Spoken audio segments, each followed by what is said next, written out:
நம்ம இந்தியாவில் தமிழ்நாட்டில் என்னென்னா இந்த காதலுக்கு இங்கே சுதந்திரமே கிடையாது. காதலை ஒரு தப்பான ஒரு செயலாக பார்க்குறாங்க. அது காதலுக்கான அனுமதிங்கிறது இங்கே பெரும்பாலானவர்களிடம் இல்லை. அப்படின்னா தெரியாமல் பயந்து பயந்து காதலிச்சிக்கிட்டு இருக்காங்க. காதலிக்கிறவர்கள் கூட தெரியாமல் காதலிச்சிட்டு இருக்காங்க, பயந்து பயந்து காதலிச்சிட்டு இருக்காங்க. பெற்றோர்களுக்கு தெரியாமல், பெரியவர்களுக்கு தெரியாமல். காதலுக்கு நிறைய தடைகள் இருக்குது. சாதி மதம் என்கிற பெயரில் நிறைய தடைகள் இருக்குது. ரொம்ப அச்சுறுத்தல்லாம் இருக்குது. காதலிப்பதற்கு அச்சுறுத்தல்லாம் இருக்குது. கௌரவ கொலை அப்படின்லாம் இருக்குது. பயங்கரமான சம்பவங்கள்லாம் இங்கே நடந்துகிட்ருக்கு. இப்போது நகரங்களில் பார்த்திங்கன்னா தெரியாமல் பயந்து பயந்து காதலிச்சிக்கிட்டு இருக்காங்க. அப்படி இருக்கும்போது நகரங்கள் என்பது காதலிப்பதற்கு ஒரு பாதுகாப்பாக இருக்குது.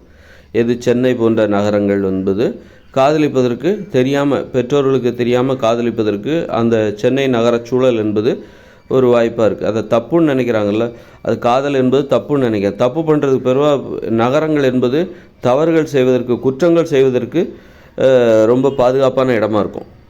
குற்றங்கள் செய்வதற்கு நகரங்களில் தான் குற்றங்களே அதிகமாக நடக்கும். ஒரு கொலையாக இருக்கட்டும், திருட்டாக இருக்கட்டும், விபச்சாரமாக இருக்கட்டும், ஏமாத்துறது எல்லாமே நகரங்களில் அதிகமாக இருக்கும். அந்த வகையில் இப்போ காதலை ஒரு குற்றமாக பார்க்குறாங்க. காதலிப்பதே ஒரு குற்றமாக பார்க்குறாங்க. அதனால் குற்றமாக பார்ப்பதால் அந்த காதல் செய்வதற்கு கூட நகரங்கள் என்பது பாதுகாப்பாக இருக்குது. காதல் செய்வதற்கான ஒரு பாதுகாப்பான சூழலை நகரங்கள் கொடுக்குது. அந்த மாதிரி ஒரு காதலுக்கு அதனால் காதலுக்கு இங்கே ஒரு எதிரான ஒரு சூழல் இங்கே இருந்துக்கிட்டு தான் இருக்குது. அப்போ காதலிக்கக்கூடாது அப்படின்னு சொல்லிட்டு இந்த பெரியவங்கள்லாம் சிறியவர்களை தடை போடுறாங்க. காதலிக்காதீங்க அப்படின்னு சொல்லிட்டு, காதலிக்கிறது ஒரு கலாச்சார சீர்கேடு அப்படின்னு சொல்லிட்டு பயமுறுத்துகிறாங்க. அதுக்காக என்ன பண்ணுறாங்க, பெரியவர்களும் காதலிக்காமல் இருக்கிறார்கள். கல்யாணம் ஆன பிறகு கூட காதலிக்காமல், மனைவியை காதலிக்காமல், கணவனை காதலிக்காமல் ரொம்ப கட்டுக்கோப்பாக இருக்காங்க. இப்போ அதன் மூலம் சின்ன பசங்களை கட்டுப்படுத்துறது. இளைய தலைமுறையினரை காதலிக்கிறதுக்கு இங்கே ஒரு தடை விதிக்கப்பட்டிருக்கிறது. காதலிக்கக்கூடாதுன்னு சொல்கிறாங்க பெரியவங்கள்லாம். அதுக்காக என்ன பண்ணுறாங்க பெரியவங்களும் காதலிக்காமல் இருக்கிறார்கள். மனைவியோ கணவனையோ காதலிக்காமல் இருக்கிறார்கள். ஏன்னா அப்படி காதலிச்சாக்கா சின்ன பசங்க அதை பார்த்து கெட்டு போயிடுவாங்க. அதையே ஒரு முன்னுதாரணமாக எடுத்து அவங்களும் காதலிக்க ஆரம்பிச்சிருவாங்க. ஆதலால் கணவன் மனைவியாக இருந்தாலும் சரி காதலிக்காமல் இருக்க வேண்டும். கணவன் மனைவியாக இருக்கலாமே ஒழிய காதலிப்பது ரொம்ப தவறு. ஏன்னா அப்படி கணவன் மனைவி ரொம்ப அன்பாக காதலிக்க ஆரம்பிச்சிட்டாங்கன்னாக்கா ஒரு காதல் ஜோடிகளாக, காதல் பறவைகளாக மாறிவிட்டால் அதை பார்த்து இந்த இளைய தலைமுறையினர் கெட்டு போயிடுவாங்க. அதனால் பெரியவர்களாகிய நீங்கள், பெற்றோர்களாகிய நீங்கள் காதலிப்பதை நிறுத்திவிடுங்கள். காதலிப்பதிலிருந்து உங்களுக்கு ரொம்ப கட்டுப்பாடாக இருங்க. காதலிக்காதீங்க. உங்கள் மனைவியையோ உங்கள் கணவனையோ நீங்கள் காதலிக்காதீங்க. அப்படி காதலிச்சிங்கன்னா அதை பார்த்து இந்த சின்ன பசங்க ஒரு முன்னுதாரணமாக எடுத்துக்கிட்டு அவங்களும் காதலிக்க ஆரம்பிச்சிருவாங்க அப்படின்னு சொல்லிட்டு இந்த இளைய தலைமுறையினரை, அதாவது சிறிய வயதினர்களை காதலில் ஈடுபடாமல் இருப்பதற்காக பெரியவர்கள் எவ்வளோ பெரிய வேலை செய்கிறாங்க, ஒரு வாழ்ந்து காட்டுறாங்க. எப்படி காதலிக்காமல் வாழ்வது என்ன எங்களை பார்த்து கற்றுக்கொள்ளுங்கள் அப்படின்னு சொல்லிட்டு இந்த பெரியவர்கள் என்ன பண்ணுறாங்க, சின்னவங்ககிட்ட வாழ்ந்து காட்டுறாங்க. காதலிக்காமல் வாழ முடியும், பார் எங்களை பாரு, மனைவி இருந்தால் கூட நாங்கள் காதலிப்பதில்லை, எனக்கு அருகில் மனைவி இருந்தாலும் அருகில் கணவன் இருந்தாலும் நாங்கள் காதலித்து கொள்வதில்லை, பொது இடங்களில் தொட்டுக்கொள்வதில்லை அப்படின்னு சொல்லிட்டு ஒரு ரொம்ப கட்டுப்பாடாக அவங்க வாழ்ந்து அந்த ஒரு அடக்குமுறையை நடைமுறைப்படுத்துகிறார்கள். எவ்வளோ மோசமாக இருக்கும். அதாவது தனக்கு கிடைக்கலன்னா தனக்கு பிறருக்கு கிடைக்கக்கூடாது என்பதற்காக தனக்கும் கிடைக்காமல் செய்து கொள்கிறார்கள். எனக்கு கிடைச்சா தானே உனக்கும் கிடைக்கும், நான் வாழ்ந்தால் தானே, நான் காதலை அனுபவித்தால் தானே மற்றவங்களும் காதலை அனுபவிப்பாங்க, அதனால் எனக்கே நான் வேண்டான்னு சொல்லிக்கிறேன், எனக்கு வேண்டாங்கும்போது உனக்கு மட்டும் ஏன் வேணும் அப்படின்னு சொல்லிட்டு அந்த அளவுக்கு மக்கள் ஒரு ஒரு உச்சக்கட்டத்துக்கு போகிறாங்க. ஒரு காதலுக்கு எதிராக எவ்வளோ பெரிய அடக்குமுறையை இந்த சிறிய இளைய தலைமுறையினரிடம் நிகழ்த்துகிறார்கள். தங்களையும் துன்புறுத்தி பிறரையும் துன்பப்படுத்துகிறார்கள். தங்களையும் தங்களுடைய இன்பத்தை தியாகம் செய்து பிறரையும் அதுபோன்று தியாகம் செய்ய நிர்பந்திக்கிறார்கள். கடந்த காலங்கள்லாம் பார்த்திங்கன்னா கணவன் மனைவியும் சண்டை போட்டுப்பாங்க, அடிதடி சண்டை போடுவாங்க, ரத்தம் வர்ற வரைக்கும் அடிச்சுப்பாங்க. கடந்த காலங்களில் ஒரு 10-20 வருஷத்துக்கு முன்னாடி வரைக்கும், 30 வருஷத்துக்கு முன்னாடி வரைக்கும் வீட்டுக்கு வீடு புருஷன் பொண்டாட்டின்னா சண்டை போட்டுட்டே இருப்பாங்க. அடிதடி தான் சண்டை. புருஷன் குடிச்சு போட்டு பொண்டாட்டியை போட்டு அடிக்கிறது, பொண்டாட்டி புருஷனை அடிக்கிறது, கெட்ட வார்த்தை போட்டு திட்டுறது, 2 பேரும் ஒருத்தருக்கு ஒருத்தர்.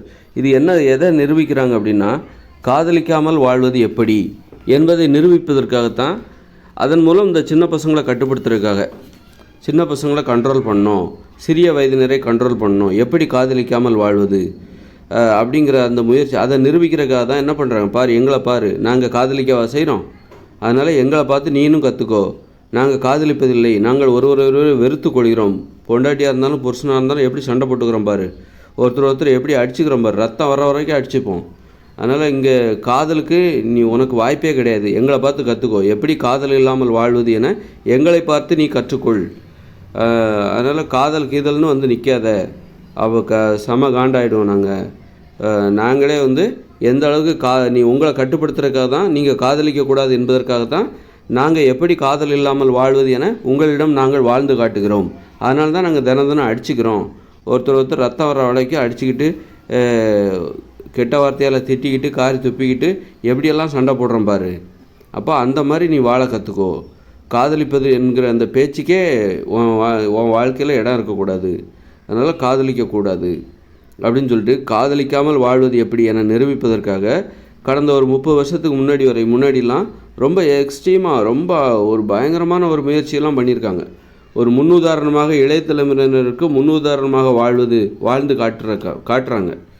காதலிக்காமல் எப்படி வாழ்வது, ஒரு பெண்ணை வந்து நேசிக்காமல் எப்படி வாழ்வது, பெண்களை எப்போவுமே வந்து நீ வந்து கீழே வச்சுருக்கணும், எப்படி வாழ்வது எங்களை பார்த்து கற்றுக்கோ, பாரு எப்படி அடிக்கிறோம் பாரு, எப்படி உதைக்கிறோம் பாரு, எப்படி திட்டுறோம் பாரு, நாங்கள் எப்படி அடிச்சுக்கிறோம் பாரு. அது மாதிரி தினம் நீ அந்த வேலையை செய்யணும். அப்போ தான் உன்னை வந்து நீ வந்து காதல்ங்கிறது உனக்கு கிடையாது, பெண்களை வந்து கீழே வச்சுருக்கலாம், அவங்கள வந்து மேலே எழும்ப விடாமல் வச்சுருக்கலாம் அப்படின்னு வாழ்ந்து காட்டி நிரூபிக்கிறாங்க.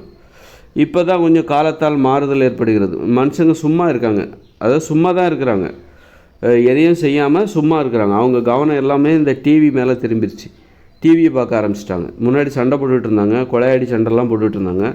கொலையாடி சண்டை, வீட்டுக்கு வீடு சண்டை, புருஷன் பொண்டாட்டி சண்டை, ஒரே சண்டை, தெருவுக்கு தெருவு சண்டை, இப்படி ஒரே சண்டை, எங்கே பார்த்தாலும் சண்டை. அப்புறம் பார்த்திங்கன்னா இந்த டிவியெல்லாம் வந்த பிறகு மக்களுடைய கவனம் வந்து சண்டை போடுறதுலேருந்து திரும்பி அந்த டிவியை பார்க்க ஆரம்பிச்சிட்டாங்க. டிவியில் நிறைய பேர் சண்டைக்கு நிறைய வரவேற்பு இருக்குது, சண்டை போடணுங்கிற ஆர்வம் மக்களுக்கு இருக்குன்னு தெரிஞ்சவுடனே அந்த டிவியில் வந்து சினிமா மூலமாக சினிமா நடிகர்கள் சண்டை போட்டு மக்களுக்கு அந்த ஆர்வத்தை வச்சு பணம் சம்பாதிக்க ஆரம்பிச்சிட்டாங்க. மக்கள் நம்மளை விட சூப்பராக சண்டை போடுறாங்க, பறந்து சண்டை போடுறாங்க, நம்ம வேடிக்கை பார்க்கலாம், இது மாதிரிலாம் நம்மளால் முடியாதுப்பா அப்படின்னு சொல்லிட்டு மக்கள் சண்டை போடுறதை நிறுத்திட்டாங்க. ஏன்னா அதை விட பயங்கரமான சண்டை சினிமாவில் நடக்குது, பறந்து அடிக்கிறாரு, ஒரே அடியில் ஆள் காலி. இந்த மாதிரிலாம் நம்மளால் முடியாதுப்பா, கத்தியெல்லாம் எடுத்து குத்துறாரு, கழுத்தை துண்டா பண்ணுறாரு அப்படின்னு சொல்லிட்டு அந்த மக்களுக்கு அந்த ஆர்வத்தோட வடிகால் இருக்குல்ல, சண்டை போடணும் அப்படிங்கிற ஒரு ஆர்வத்தின் வடிகால், அது வந்து சினிமாவில் சண்டைகளாக காட்டப்பட்டு, சண்டை காட்சிகளாக காட்டப்பட்டு, அதன் மூலம் சினிமா வியாபாரிகள் நல்ல பணத்தை சம்பாதிச்சிடறாங்க. அந்த வகையில் ஒரு நல்ல விஷயம் அதில் கொஞ்சம் இருக்குது தான். இந்த சினிமா மூலமாக மக்கள் வந்து சும்மா இருக்க பழகி கொண்டார்கள். சும்மா இருக்க முடியாமல் எப்போ பார்த்தாலும் சண்டை போட்டுகிட்டே கிடந்தாங்க. பக்கத்து தெருக்காரங்களோட, பக்கத்து குடும்பத்திலே அண்ணன் தம்பி, அக்கா தங்கச்சி, அக்கா தம்பி எல்லாம் சண்டை போட்டு கிடந்தாங்கிறாங்க. அப்பா பிள்ளைகள்லாம் சண்டை போட்டு கிடந்தாங்க.